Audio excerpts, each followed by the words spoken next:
Just as adults have their own preferences, children have different styles of play. Without direction from parents or guardians, they will choose the things that they like, and they should.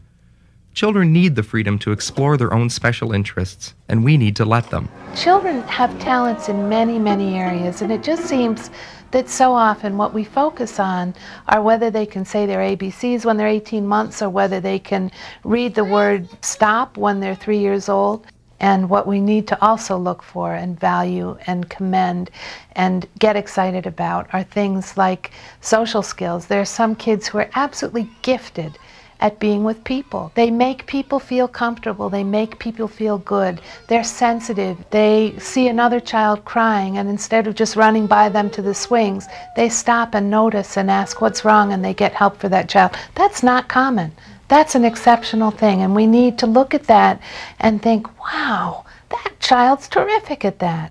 The fact is, not every child learns the same way or is smart in the same way. One child may like to dance, while another is better at sports. Maybe they weave beautifully, or they use their hands in creative ways.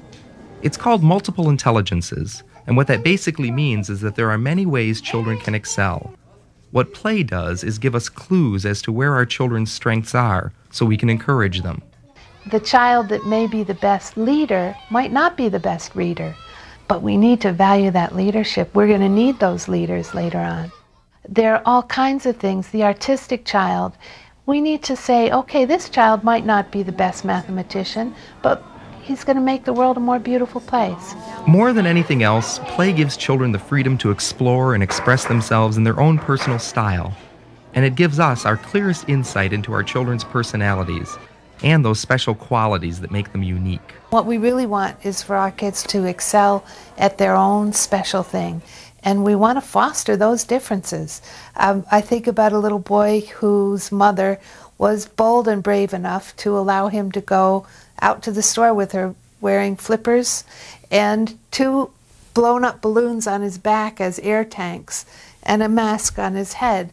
I mean, that was pretty brave. He was definitely being different. Unless we allow children to discover and to be actively engaged in play, which is a random activity, we're not allowing them to really fulfill their greatest and reach their greatest potential.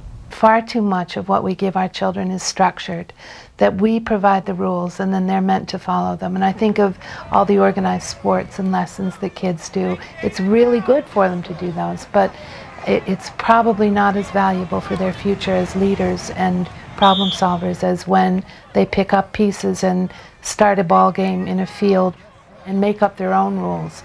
I think back to when my children were young and they would play a full game of baseball with 3 people. And they would have an invisible man on one base and the invisible man would run to the next base. I mean, the invisible man would be up at bat, the invisible man would make home runs. Play is also the way children begin to form social relationships. The child who plays with other kids quickly learns about taking turns, sharing, and dealing with emotions. It's something that just naturally happens in a child's development, usually around the age of 2 or 3. The child who was very happy playing with just mom and dad at home, perhaps, or playing with the environment kind of alone, all of a sudden really enjoys being taken to a play group or to a park where there are other children that they can interact with. Almost anything a child enjoys doing, they like doing better if they've got another child playing with them.